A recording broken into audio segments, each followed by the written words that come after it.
It's Sarah May Bates. This is an episode I'm calling Giving Grace. And it's about, it's an invitation, I guess, to connect deeply to yourself and your own humanity, and via that to others. And it's really about a quality of just being, I think when we are deeply seated in our energy of like safety and love and wholeness, this is how we can be really present, and we're capable of being vulnerable and sharing of self with others. And that's how we connect more deeply. I think this is also how we can be of service to others, and with that expand our quality of life.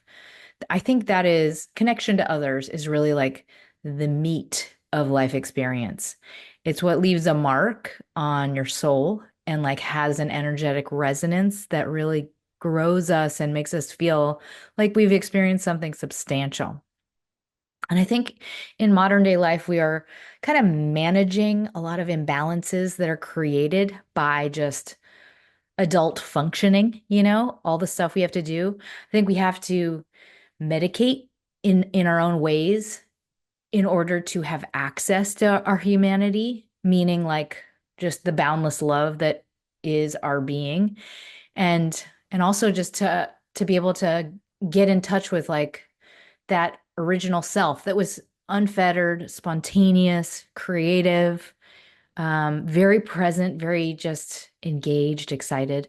And in order to like live as that person and like tap into that vein, we have to give ourselves grace and and be in that state or aspire to be in that state, at least kind of course correct so that we can return to it. And so this is an episode aimed at being kind of restoring that connection to yourself in a loving way, and also just coming from a place of compassion for yourself and for others in your life. Because one thing I think happens really easily is we get lost.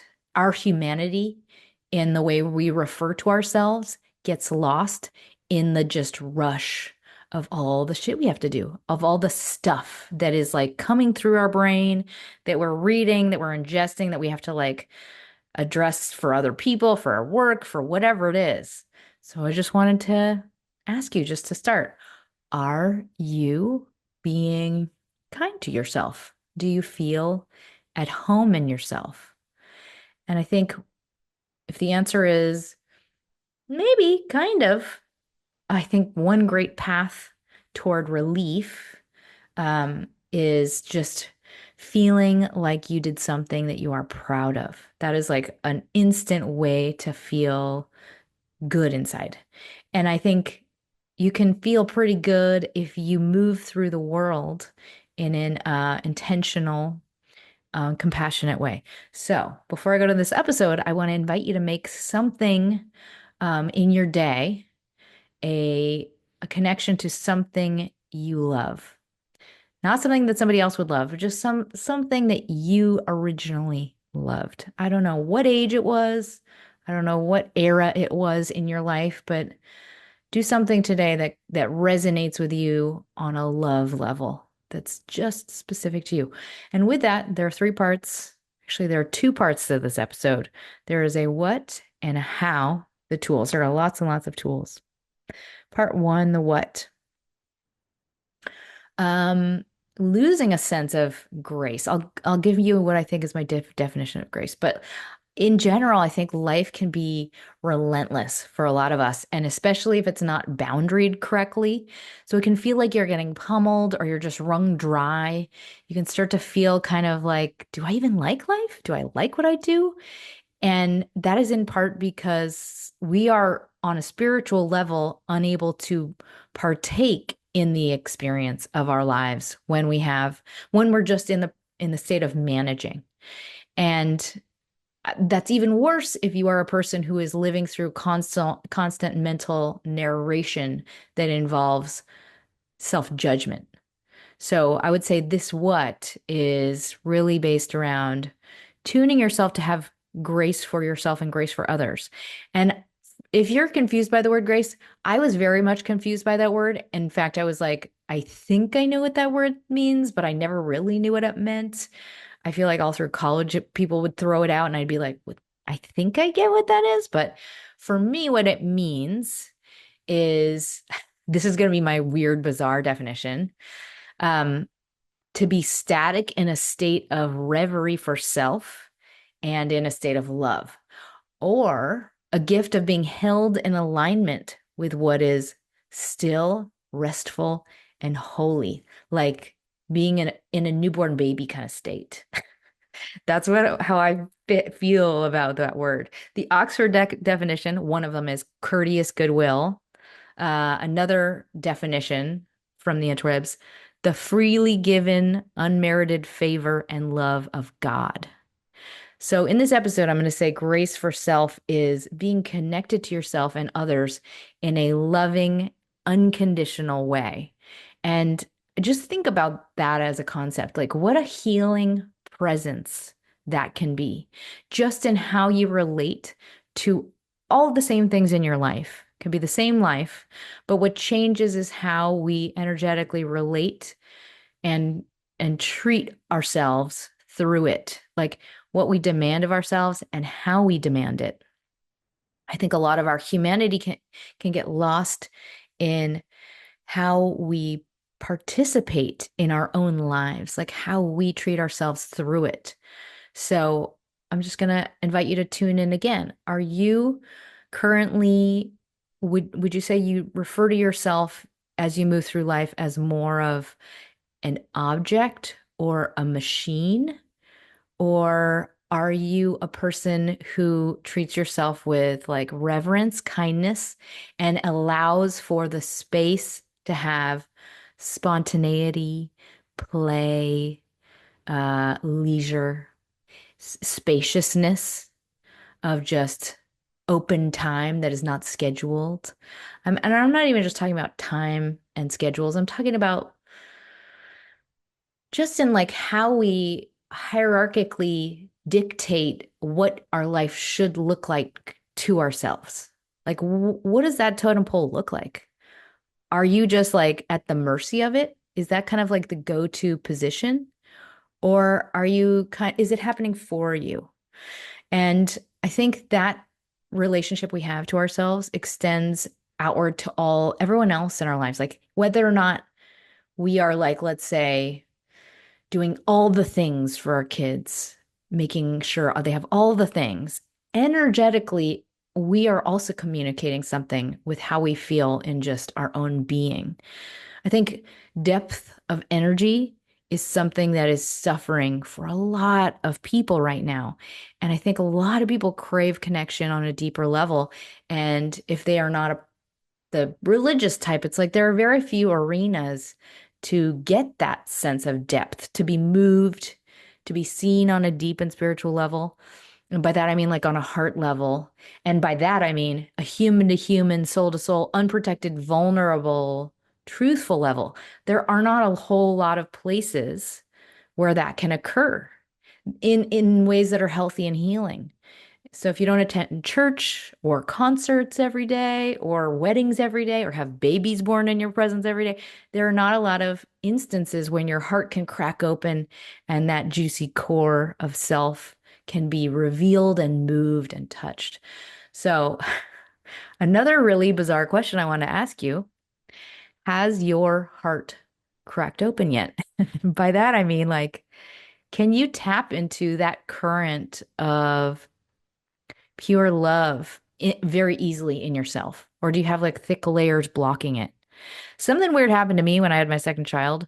I like can be touched and moved instantly by something on a deep level to an embarrassing degree, like shitty commercials, a thought of somebody trying hard with all their might, a story of someone watching their child try hard with all their might. It all immediately makes me tear up. And so I refer to it as like my son, when I had my second child, my heart cracked open. But anyway, there's now like this constant um, awareness of love that I have for the world and for others. And when others express genuine love, and intention of love, it moves me. And so whenever anybody tries hard despite their fears, or walks heart first towards something, when someone tries something even though they're scared and they trust and walk forward, that's so moving. And it brings so much richness to my life. So I wanted to encourage you and invite you to just scan for an opportunity to experience someone else's deep triumph or joy with them. Be a witness for that.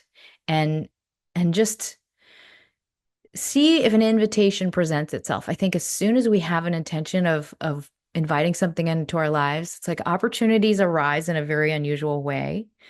And when we are able to be present for things like that, we go to sleep feeling like we did a whole lot in that day. It's profound. It's something that is deeper than the to-do list and the stuff. And that is where the good stuff is at. That is where you leave an event or you leave an experience feeling like something substantial happened. And I think if we have a life that only exists in that superficial layer of like the shows we're watching and then, superficial chit chat, it can leave you feeling isolated and worse than if you had no conversation at all. It kind of just induces a feeling of loneliness. Like, is anyone real at all? Is anything real at all? So that was a long, I don't even know what to call it. I just wanted to throw that little anecdote in there. Before I go into the tools, I wanted to invite you to do something so hippie and like, I want to say hokey, but it's not hokey. I want to invite you to do this little practice. If you are not driving or if you are in a place that you can be private in any way, I wanted to invite you to close your eyes. If you are in a place where you can do a downward dog position, that would be bonus points to do that. But at the very least, close your eyes and gently place your hand, one hand, on just the base of like the nape of your neck, the base of your head, and just give your neck a gentle rub, as if the person below that hand is a person you treasure. And just witness that in third person for a minute, that feeling, this gesture of kindness. And I want to ask you now as you do this, have you thought of this person lately? Have you been kind to them? Have you appreciated them in all that they do for you and all that they make real with their love and their effort and their strength? And just for this moment, revel in an awareness of how amazing this person is.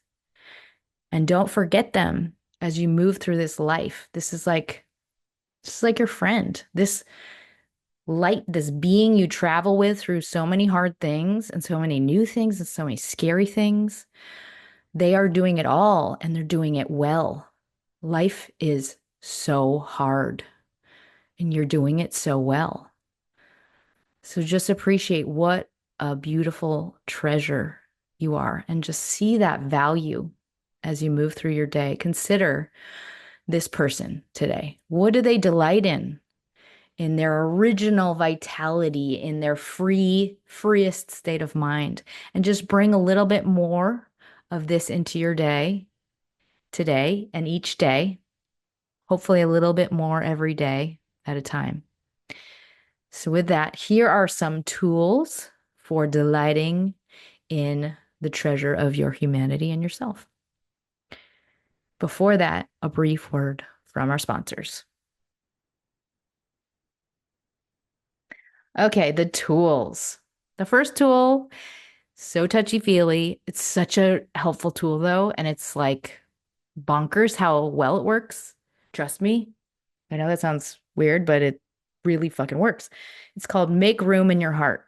It's for emotional growth spurts and for moving through pain instead of resisting it. I think so much of what hurts us in our life is just resisting pain or resisting feeling thoughts that are threats to our ego or that feel like they go too deep, like it's going to wound us too deeply. So this is how we move through those moments with this opportunity for growth and also for healing. So, in that moment, you have a really painful feeling that you don't want to have. That's like something that feels like dread, like that kid-like feeling of like panicky dread of like, no, I can't. That's horrible. I don't want this thing. I don't want to feel this thing. I can't deal with this thing. As soon as you have that texture of a feeling, I want you to ask, how can I make room for that feeling in my person, in my heart? Can I make space for that feeling? And just like imagine that there is actual physical space that you're making in your person. And in other words, it's almost like your adult self, like I think of you as having two selves.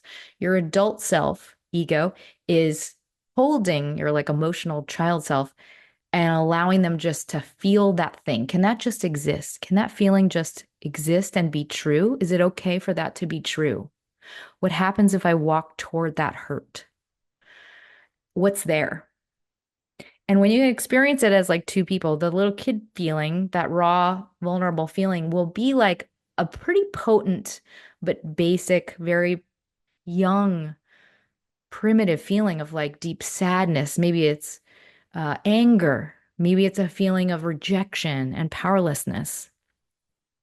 And when you can just support yourself in the feeling and allow it to exist and have compassion for it, sometimes you're on the other side already and you're like, oh, and now I'm okay with it. And I moved through it and I survived it.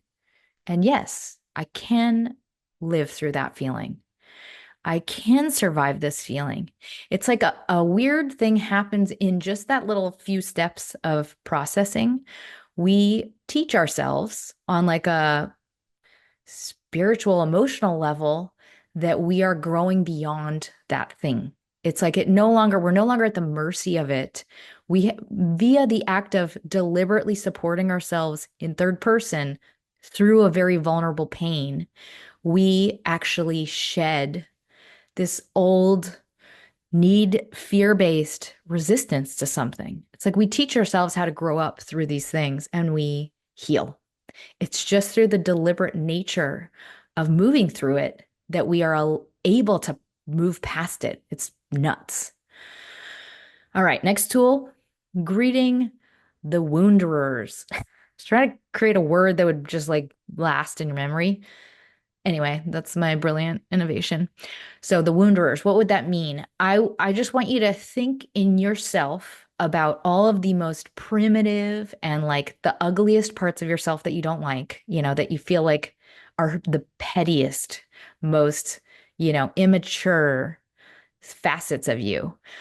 When you notice those selves present in your life, know that those are those egos, those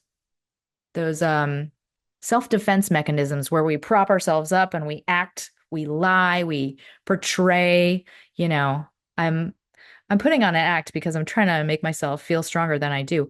All of those are to be looked upon with compassion. And whenever we overcompensate, it is because we are carrying a deep wound from childhood. It's like all of our hurts, all of our fears, all of our perceived problems are an opportunity for what I would call ministry on yourself. If that word freaks you out, then for um, healing on yourself. And in that moment, I want you to look at that self that popped up that's ugly or whatever it is, and ask, how can I love myself unconditionally in the wound that created this? Like, what's the underlying wound below this thing? Usually it's something like that I'm not smart enough, that I have to be perfect, that people won't like me if I'm not perfect. They're all very like understandable, pretty sweet motives. And in that recognition, it's an opportunity for us to change. So always see that as a gift. I always notice it in like very random work situations where I'm like, yeah, I knew that. It's some like teenage type of like false thing. And I'm like, whoa, where'd that come from? As soon as I recognize it though, I'm like, ooh, opportunity for growth. And then I own it. And it feels so good when you own it immediately. That's my tool. Next tool, new elixir tank pickup. I'm picturing like a video game. You like how exact and perfect my video game lingo is because I obviously play video games every day. So you picked up your new elixir tank in your video game that you play every day. Uh, anyway, metaphors aside, this is basically do one thing as you think of it throughout your day to be kind, gentle, playful, rewarding to yourself today and every day. And you really have to scan for what's the thing that like just like gives me like a whole new tank of like positive energy, whatever that elixir is. Like I noticed that if I take a walk halfway through the day outside, I pick up a whole new tank of energy where I'm like, oh, that felt like a totally different day in just my outlook. So do one thing that restores your energy each day, preferably in the sun, but any gesture that feels like another friend would invite you to do this. That's how I want you to treat yourself. All right, the next tool is called scanning for service. As I mentioned before, I think when we have an exchange with another person that is on a deeper level and that is of service, like we are able to be of service and give our gifts to that person, it moves us and grows us on such a deeper level. It makes us feel so good. It's like instant antidepressants, instant energy, instant happy drugs, whatever you want to call it. It is, and it is all around you. The opportunities are all around you. It's just like putting it in your lens to scan for it. So as you move through the day, scan for and expect there to be an opportunity for you to be of service to another human being. Someone might need to voice something. Someone might need to be healed through human connection, through forgiveness, through compassion. Someone might need to be given grace. Someone might just need to be witnessed or given a new way of looking at something. And for you to be unabashedly, vulnerably present with them in a struggle, just see how that changes your day. Just dawning that kind of openness, it brings so much color to your life just to connect on that level. All right, next tool is homage to Martha Beck, one of my favorite self-help figures, heading toward what is warm. This is one of her tools, and it's basically, I think she has a lengthier version of it, but in short, in your life, move toward what feels warm or what feels good to you throughout your day. And if you don't know what that is, just make a list of 10 things that you have done in your day that make you feel good and make you feel warm. And do meaning like what brings a smile to your face, what felt positive, what made you feel like excited with joy, and do a little bit more of that thing every day. Do a little bit more of those things every day. And if you're worried like that it feels selfish, that it feels frivolous, it is not. Another quote from Martha, the calmest energy is the strongest. And you can think about this, especially when it comes to the way you relate to others in your life. If you're a caregiver, when we are calm and we are in a state of acceptance and truth, this is when we are the most grounded and capable and strong, and we can soothe and relate to others on a deeper level. All right, next tool, this fear party invite. Weird names, I know. All the blips that challenge us in our lives, they all have charge in our lives, but they are little invitations for healing and change. So the next time you have a something in your life that presents as, oh, I hate this thing. This is like this big problem that's come back again. And we have all of those feelings that are so associated with this thing. Like it's usually an obsessive old spiral, and we somehow come down hard on ourselves about something. Um, in the moment you have one of those things, let's say you have one of them right now. I want you to see that as an invitation to a really dramatic growth spurt that is going to create an opportunity for closeness with yourself, an opportunity to prove unconditional love of yourself. I had this throughout my adult life with weight. I was obsessed with like the number on the scale. And that thing would cause so many thought spirals and so much obsession. It would preoccupy, it would take all the joy, it could control all of the feelings I had in a day. That now, whenever that little like gremlin shows up and it's like all of those old feelings associated with it start to recur, I look deeply underneath that feeling immediately and I say, what is this an opportunity for me to check in on in myself? It's usually an opportunity to say, I feel a sense of love for myself unconditionally, and I let go of this fear.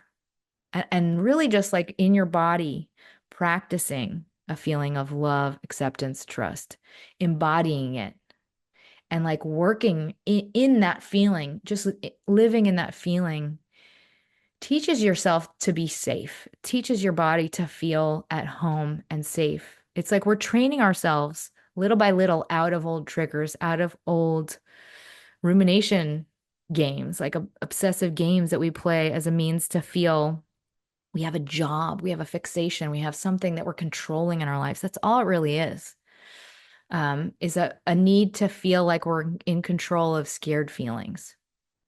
All right, next tool is a journal prompt, your nurture list. I wanted to invite you to write a list of all of the people in your life currently who have passed, perhaps, who have supported your growth and strength and have celebrated in success in your successes. And whoever's on that list, just be aware of them. And I would make a point to reach out to at least one of them. All right, the next tool is called The Pudding is All Around Us. This is, I think, a great way to just identify what specific self work might need to be done in your life. Whatever loop is showing up in your life, this is an echo of internal beliefs that we might not even be aware of. So, for example, if you have like certain figures that show up in your life, like for a lot of people, it's like choosing the wrong partners, or it's people that overstep boundaries, or people who create a lot of chaos. Whatever it is, just ask, what is my map for self-work? What is showing up? And just see whatever it is. Like, let's say you write down, like, I have a person who is overstepping boundary. I have a person who is inconsistent, whatever it is. I want you to then turn that thing and look at it as a reflection of yourself and ask, do I believe that I deserve that? Do I believe they're valid in those things? And this is just like a thought exercise. A lot of the time, something in us is totally unconscious, but the proof of its existence in us is showing up in the people that are attracted to us. Next tool, somewhat related to that one, is called Grace for Safe Containers. I wanted to throw this out because I think it's often misunderstood, especially in family members.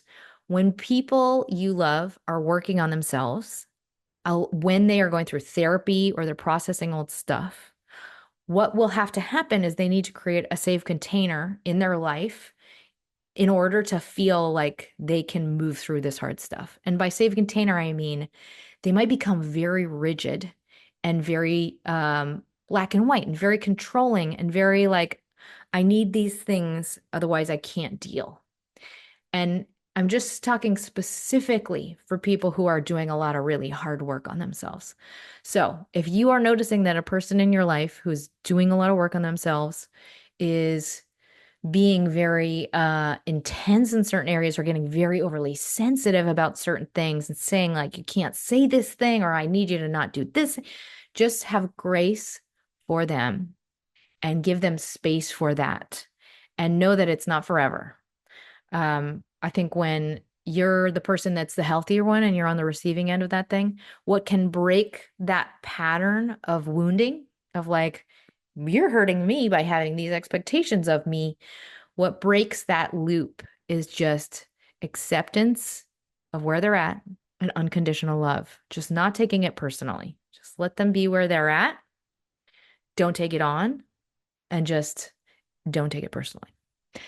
And another related tool, can you let that person's energy speak for itself? I think this is especially important for if you're in a moment where you're finding somebody else is very controlling or bitey, or they have like some toxicity inside that's being vented out like sideways, out their ears instead of out like their mouth. A lot of people who are very controlling um, have unvented anger that they're not aware of.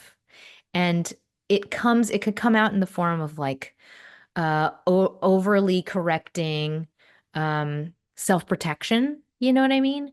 You can feel it though. Energetically, you can feel it. If somebody has hostility and it's, if you cannot, if the person cannot see past your words and cannot, has a hard time not letting go of what you have said and like has the need to control the way you speak and tell you and correct you, just the only thing you have to do is allow their energy to exist separate from you. Just don't engage in the dance.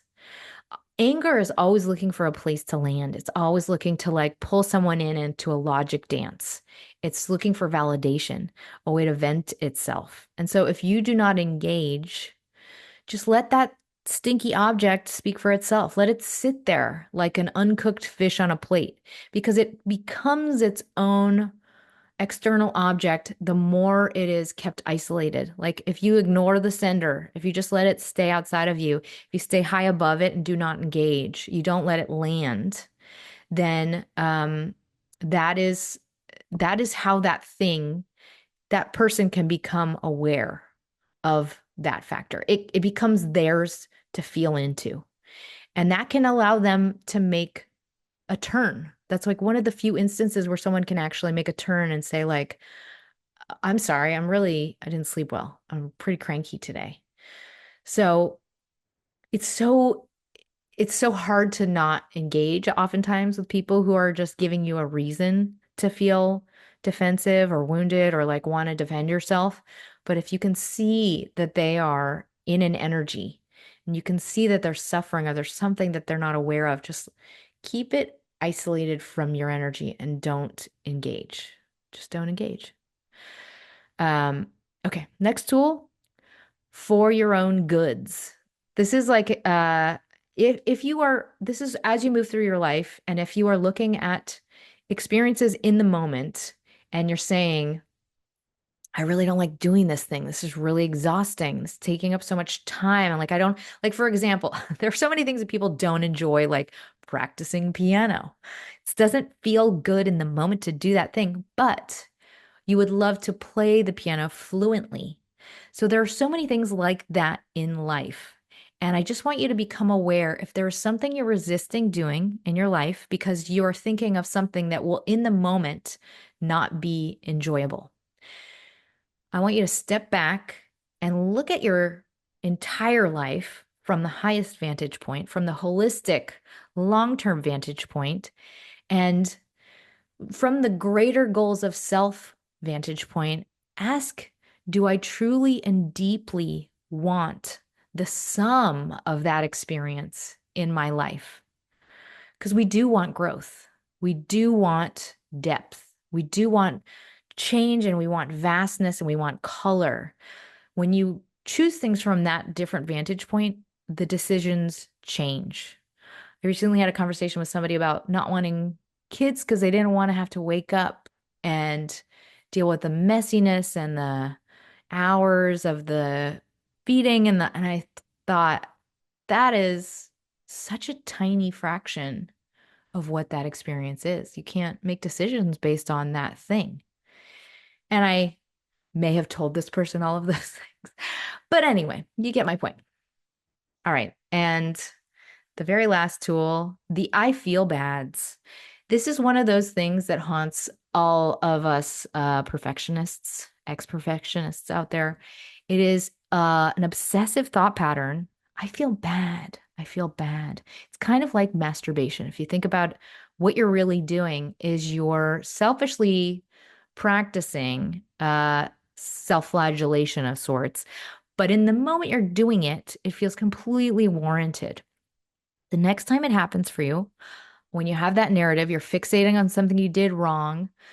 I I want you to remember this is a purely manufactured storyline. It only exists in your mind.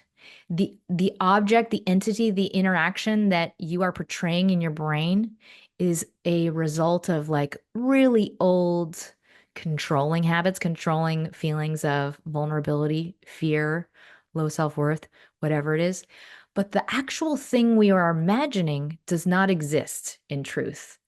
The real situation that we are ruminating about is very average, very boring. And if there's another person involved, that other person probably doesn't think anything about the thing at all, or does not think in the same way you are imagining. So just recognize, call it out. As soon as it happens, I feel bad. It's like, oh, wait, this is me in my own little playland of fiction. This doesn't exist. Step back from the obsession and just see it for what it is. It's its old habit of attempting to control feelings of low self-worth, of vulnerability. That's it. So those are my tools. I hope they are helpful. And I hope they bring some relief as you move through the end of the year. Before I close, I wanted to thank my latest sponsors. Lauren, thank you so much for your donation. Anyone who has the means, donations really help out the show.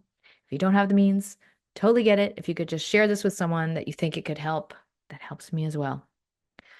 So, in closing, remember that you don't have to do anything for anyone else to be lovable. You don't have to be anyone different than you are. You don't have to change anything. You don't have to do anything for others. You are allowed to 100% just be yourself. You don't have to act differently for other people.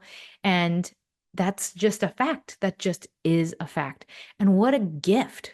You are great and you are loving as you are. You are worth loving as you are. So do not trick yourself into believing you have to be anyone else's definition of what is good, you know? And I encourage you to please communicate openly and be in places where others allow you to communicate openly.